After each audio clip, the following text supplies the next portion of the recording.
Hello, everyone. My name is Mark Anthony Lopez. I'm the sports editor here at the Fresno State Collegian, and welcome back to our Insider Series, where we talk to visiting college newspapers and publications throughout the Mountain West. This week, we're visiting Ryan Carlson, the executive editor over at The Spear. Thank you, Ryan, for joining me. Mark, thanks for having me on. This should be great. Quite an exciting game coming up on Saturday, and a big rivalry game, which is always exciting. Exactly. It's a trophy game and also a big heavyweight bout between 4-0 San Jose State and 3-1 Fresno State. And that's actually where I want to lead into my first question for you. The Spartans are currently 4-0 for the first time since, correct me if I'm wrong, 1955. And the Spartans are also one of 21 FBS teams who are undefeated. So then can you sum up what has led to this historic start for the Spartans? Yeah, both those stats are correct. First time going 4-0 since 1955, the year that Disneyland opened. That's been repeated in the San Jose State football echo chamber this past week. And there's excitement radiating throughout the student body, and especially with Coach Brennan. And in terms of what led to this success, the core group on our football team, came on. This is now their senior year for a lot of them, and they've been able to gain a lot of experience over the years. Brennan's having the most successful San Jose State head coach. Brent Brennan's having the most successful season that he's had as head coach, coming on in 2017. And there's just a lot to be excited about. And something that Coach Brennan has gone over in his press conferences throughout the season is his team's just having fun, and that fun is out on the field, getting these wins and getting it done in the most important times. So I want to pivot over to more of the offensive side and just more breaking down what this San Jose State team has really been producing. Protecting the quarterback, Nick Starkel, has been part of the big success on the field for him. The offensive line for the Spartans have only allowed 3 sacks in 4 games, but you're going up against the Fresno State defense, who has sacked opposing quarterbacks 20 times this season, more than what they have already done. And this is the fact that we have a shortened season. How pivotal will it be to protect Starkel this Saturday? It's going to be huge. Yeah, when he has time in the pocket, he's got an arsenal of receivers that he likes to throw it to. Leading the charge there is Bailey Gaither with 432 yards on the season. That's become his favorite. He's also got Trey Walker and Derek Deese Jr., to name a couple others. But protecting Starkel will be huge. I mean, you saw against San Diego on the first drive, I think the 4th play of the game, Starkel was injured, and Nick Nash stepped up in a big way to get that game, get that one for the Spartans. But our offensive line, they've played well this season and been able to protect him for the most part. Obviously, going without sacks for a season is unheard of, so he's got to get comfortable in the pocket, and his line will have to step up in that way. And now onto the other side of San Jose State. San Jose's defense is just as scary in comparison to Fresno State's. The Spartans have a total of 14 sacks, and then I have to add Gadel, who was also named Mountain West Defensive Player of the Week. He's going to probably have a good day with the struggling Fresno State offensive line. I don't have the exact stat of how many sacks they've given up, but it felt like it's been a lot with how many times Hainer and Woolridge have kind of had to step inside the pocket or rush out in order to escape some pressure.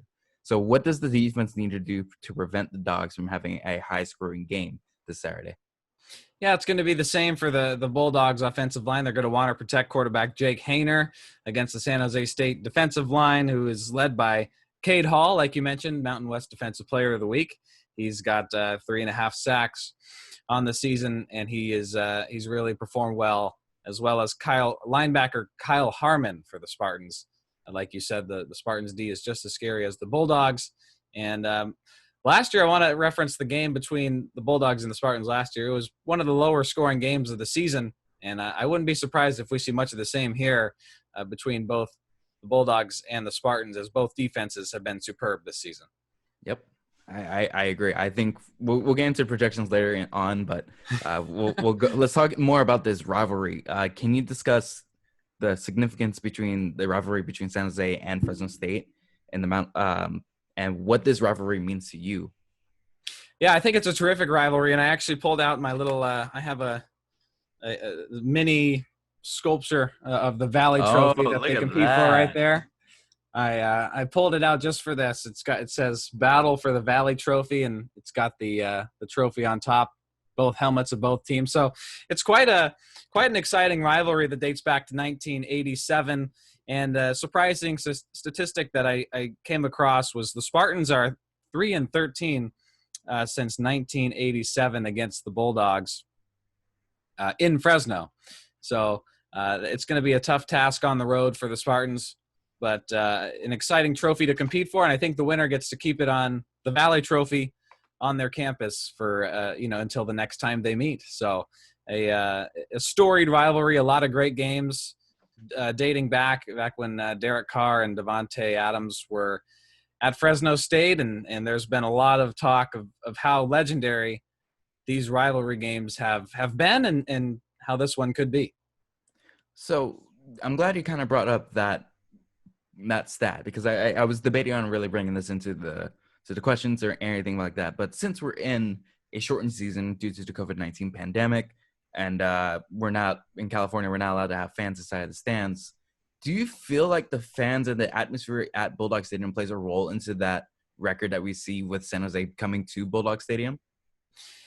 Yeah, that's an interesting point. And playing on the road without the away fans in attendance will be to the Spartans' advantage, because it can be intimidating playing in front of away fans for teams. Again, I can't speak for all the players. I've heard that some, regardless of where they play, they're jazzed to be in front of a full crowd. So I think it'll affect both teams. The Bulldogs with not having their home fans, and the Spartans not having to deal with that noise in setting up offensively and charging down the field, however that may look. So I think there's pros and cons for both teams in that regard. And I think we're going to see pure Spartan and pure Bulldog football without the effect of fans being in attendance. And I think it'll be a great one. I think that's actually a really interesting way of looking at it, because you have both sides playing well on all spectrums.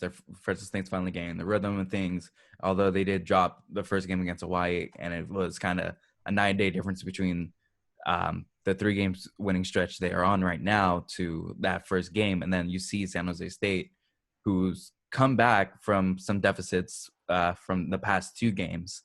But you're going to pretty much get an even bout. And this is where we were talking about predictions earlier. So I kind of wanted to lead into the predictions right now, but not on the way you might think. This is a very big game. I really want to emphasize how big this can be, because the second half for both of these teams are incredibly tough. So for the Dogs, I know for a fact that we got San Jose, we have San Diego next, and then Nevada. And then for you guys, you have us, if I'm not mistaken, Boise, and then Hawaii and someone else. Correct me if I'm wrong. Yeah, I got to double check the schedule. I know the Wolfpack is coming up as well. That's right. I think that's what it was. I think it was either Wolfpack first and then Boise, or the other way around. Yeah. So then I gotta pose the question: do you think this game could be the deciding factor for which team plays in the Mountain West Championship? It'll have large implications, but nothing. You can't count any team out at any point of the season, especially in a year like this, as you aforementioned, with COVID and its struggles. We don't know what could happen exactly as the season progresses towards a December Mountain West Championship game.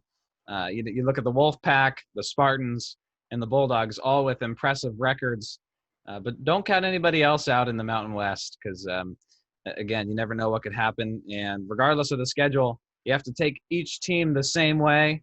And I know that's what Brent Brennan has been teaching. He mentioned that COVID discipline, the practice this week, film meetings, and Zoom meetings are of utmost importance each week, especially this one against the Bulldogs, and every game going forward from here on out. But regardless, this game is going to be great, and Bulldogs will gain a step against the Spartans, or the Spartans will gain a step on the Bulldogs, either way. But still halfway through the season, a long way to go. So then for Saturday's game, what do you predict as the outcome? The prediction for the game. Well, again, last season, looking at all the Spartan scores from the games in 2019, this one against the Bulldogs happened to be a lower scoring game. Spartans getting the win 17-16. That tells you it was an exciting defensive matchup. My prediction for this Saturday's game in Fresno is San Jose State takes the win 28-24. I think it's going to be close, but the Spartans get the edge in this one and become 5-0 for the first time since 1939. Okay. So, and then before we end off, I have 2 more questions. I don't know how much you've gotten to look at Fresno State as a whole, but is there anything else you've seen from this Fresno State team that we didn't get to talk about today? Has anyone else stand out to you? Yeah, I look at the Bulldogs last game at Utah State in a 35-16 victory, giving the Bulldogs a 3-1 record on the season. And Ronnie Rivers is going to be tough to stop for the Spartans. Last game, he had 132 yards, 1 touchdown. He's also third in receiving in the Bulldogs receiving core with 51 yards last game. Quite impressive. Jake Hayner, he passed for 422 yards last game, 4 touchdowns, 1 interception. Those are incredible numbers for a quarterback anywhere. And he'll be looking to connect with Jalen Cropper, who got 10 passes, 202 yards, 3 touchdowns last week. Those 3 are going to be some impressive Bulldogs to keep an eye out for. And also on the defensive side, Kwame Jones, 4.5 QB sacks.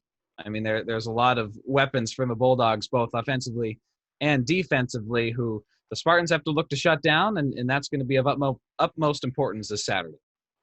And then to wrap up our show, is there anything else you think you would like to discuss between this Saturday's game? The Saturday's game, all season long for the Spartans, the run game has been in need of a little bit of a push, and I know Brent Brennan would love to go to the run game and use that a little bit more, but as long as the Spartans stay healthy and their receiving core stays healthy, I think Starkel and backup quarterback Nick Nash will get a nice mix of snaps and try to deliver the ball to as many receivers as possible and move the chains against a stout Fresno defense. Again, it'll be a defensive game. I think it'll be great. And I know where I'll be Saturday, right in front of the TV watching this one. So it should be good. And I'll be inside Bulldog Stadium. They battle for this trophy here. Hopefully we can bring that back here to the valley, to the right valley.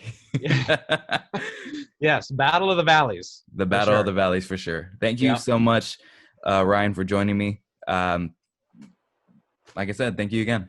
Yeah. Hey, thank you so much for having me on.